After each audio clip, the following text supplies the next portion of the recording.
Et moi, franchement, si j'arrivais à redonner le sourire aux malades qui ont des cancers et leur dire, bah, allez, venez avec nous. Venez, chacun fait ce qu'il peut, c'est pas grave. On n'est pas là pour faire une compétition. On est là pour essayer de sortir, de se faire plaisir et de vivre un petit peu.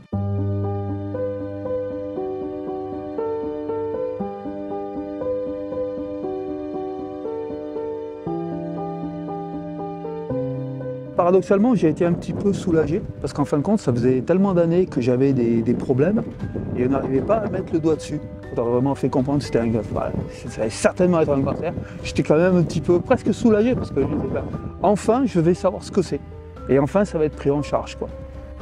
Après, quand j'ai su quel était le stade 3, bah là, j'étais un petit peu plus inquiet parce que bon, j'ai pris conscience du fait que bon, on avait beaucoup traîné.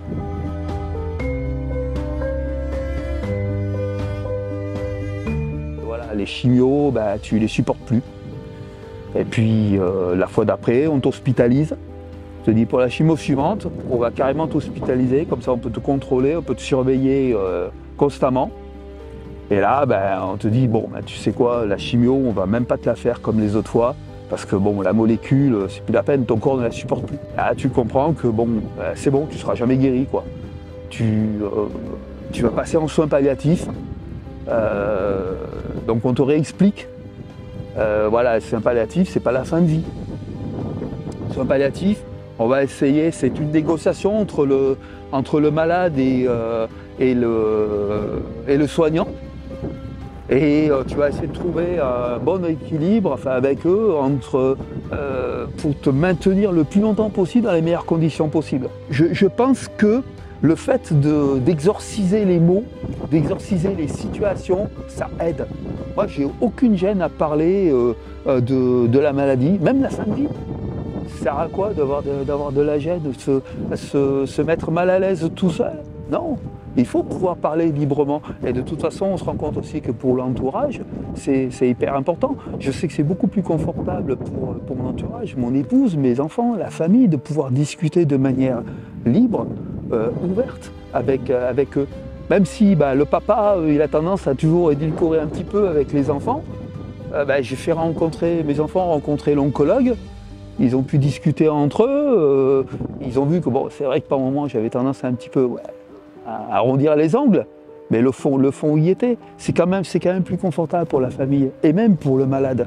Je pense que le malade qui arrive à parler librement de sa maladie, en fin de compte, il est dans une zone de confort que n'a pas forcément l'autre.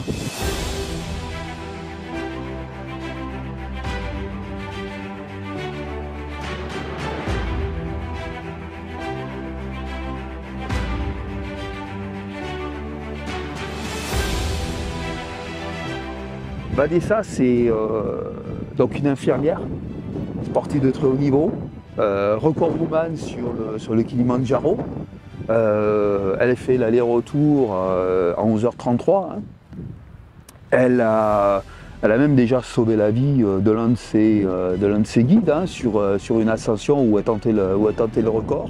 Elle a accompagné des gens qui avaient tumeur au cerveau, sclérose en plaques,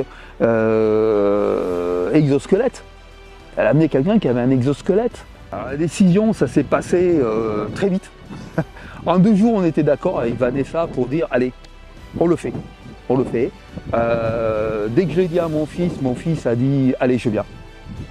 Je serai aidant sur le Kili avec toi, je viens avec toi. Bon, évidemment, j'avais déjà la bénédiction de mon épouse. Je suis allé demander au chirurgien et à l'oncologue, est-ce que vous êtes d'accord? Qu'est-ce que vous en pensez? On part vraiment pour s'en mettre plein la vue et pour se servir de cette ascension comme étant le tremplin dont on parlait. Hein. Le tremplin pour le reste. Hein. C'est pas une fin en soi en fait le Kilimandjaro, c'est un tremplin. Et pour attirer l'attention des gens, pour mobiliser les gens, parce que c'est toujours pareil, il faut arriver à mobiliser les gens, il faut dire allez, venez avec nous ou contribuer, donner à l'IPC, il fallait mettre la barre suffisamment haute. Hein.